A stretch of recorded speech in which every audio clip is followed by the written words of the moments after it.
Hello, welcome back to another video. My name is Nikki.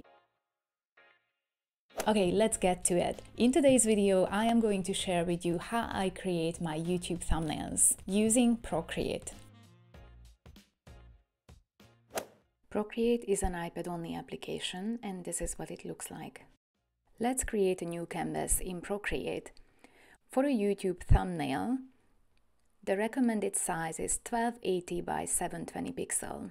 So I enter the numbers and I click Create. When it comes to thumbnails, I like to have similar look and feel. So the idea behind that is whenever I upload a new video, over time people will recognize this is actually coming from my channel. This is how you can edit the properties on a brush. So for the frame, I pick the brush pen, the shale brush. On a new layer, I start drawing the frame slowly.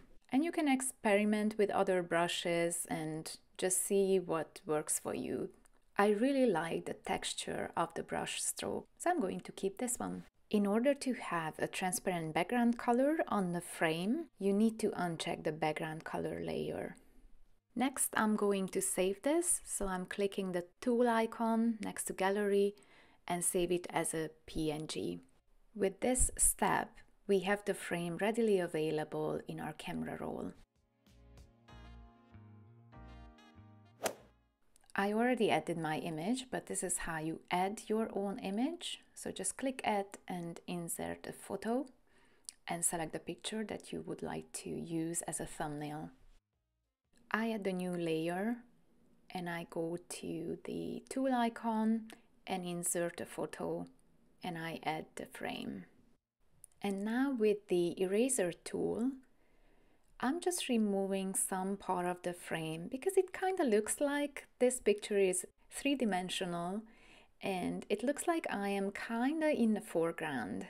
So the picture doesn't look that flat. Then again, I add the new layer for the text.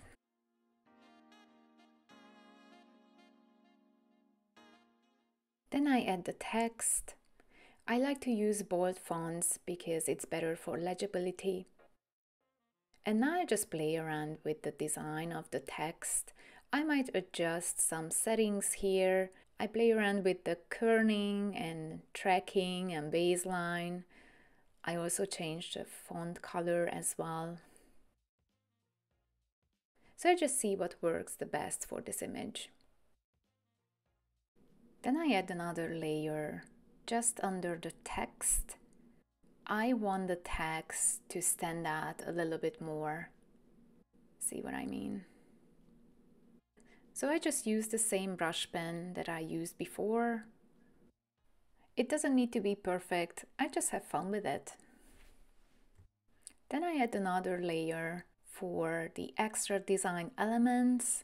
I like to use different layers for each design element just because if I am not happy with it, then I can just easily toggle them off. And as a final step, I just decorate the thumbnail with some arrows and dots because I think it just looks cute. Once I'm happy with the design, then I'm just going to save it as a JPEG.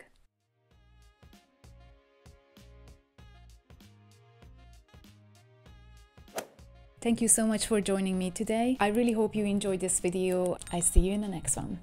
Bye.